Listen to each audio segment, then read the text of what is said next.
So I originally purchased a coach flight. Oh, no, don't touch it. Okay. I originally purchased a coach airfare on my way to Costa Rica. And as I looked at my phone to check in advance of my flight, I noticed Delta had upgraded me to the middle seat. And I would have much preferred to downgrade myself back to the they upgraded me to the middle seat. Much preferred to upgrade myself back down to the window seat. But the flight was completely full, and it was 3:45 in the morning. So on the flight to the airport, I just bitched and moaned the whole way that I wasn't gonna get any shut-eye, it was gonna be an impossibility. And as I walked up to the little kiosk with my credit card to check myself in, I realized I didn't have that credit card with me and I don't wanna fuck with that thing at 5 o'clock in the morning. So I walked over to my typical Sky Priority line where there was only 2 people behind the service counter. The line was much longer for Sky Priority.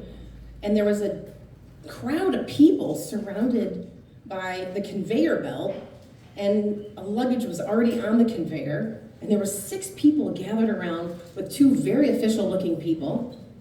And I wondered, oh shit, what is going on? And as I approached, and I was next at the kiosk, I realized there was quite a fuss going on over a battery pack inside of a suitcase. And I thought, get rid of the freaking battery. Whoa, this guy's really distressed. And as I got closer, I could really see what was going on. This fella with gray hair, Teva sandals, khaki shorts, a gray t-shirt, and a blue carry-on bag had a decision to make. In his suitcase was a gun case, and he was trying to check his gun. Now, he's clearly an individual that has done this before, and he wasn't unfamiliar territory to him by any stretch of the imagination. And so his friends gathered around him, going to wherever they were going, were also distressed. This guy was gonna have to toss his gun, and he was asking Delta if he could secure it in a locker at the airport and not toss this expensive item, or just not go on vacation with his friends. I turned and I looked at him, assessed him pretty quickly, and said, I can offer you another choice. And the man looked at me, and I said, I can call my husband, have him turn around, come to departures, and he can take your gun. He looked at me, looked at his wife looked at him, he shrugged his shoulders and said, okay. I reached behind the counter and I said to the woman just checking me in, not even really paying attention, handed me a piece of paper. I grabbed her Sharpie. I wrote down my husband's phone number on a piece of paper, Dave, 586-405-0677. Or something like that. And in a very rapid pace, I said to him, my husband can turn around right now. I can call and ask him and see if he can come get you, and he can come get the gun. You can pick the gun up from my husband after the vacation, but he's driving away right now, and we're gonna have to call and catch him. So let me just make the phone call really quick and try to call and catch him. Hey, Dave? Yeah, hey. I'm at the airport. I need you to come back to departures. I need you to come pick up this guy's gun. You want me to what? What? Wait a second.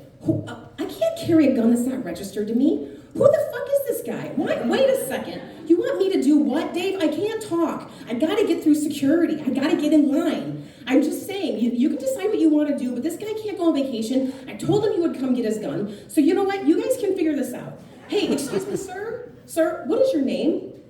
My name is David. David? Great. What's your area code of your phone number? It's 810. 810. Okay, Dave. Dave, this guy, his name is David. He's dressed like you.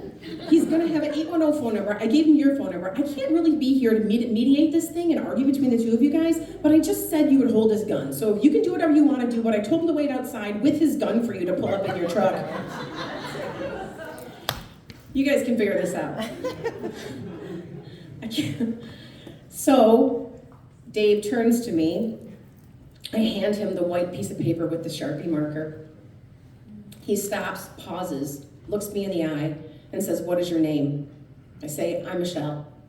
And he just gives me this most heartfelt, sincere look, puts his hand out with a firm handshake and says, "Thank you."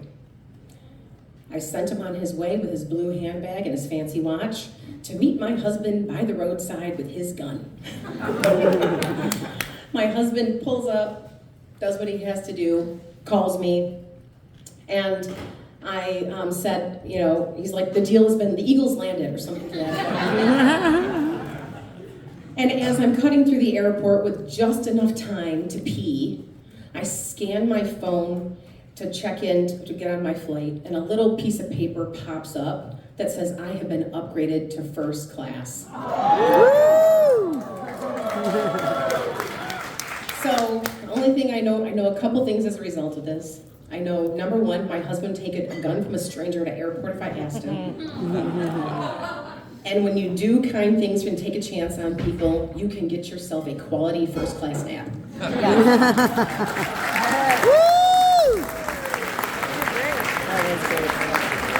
That's Michelle, everybody. Give it up to Michelle.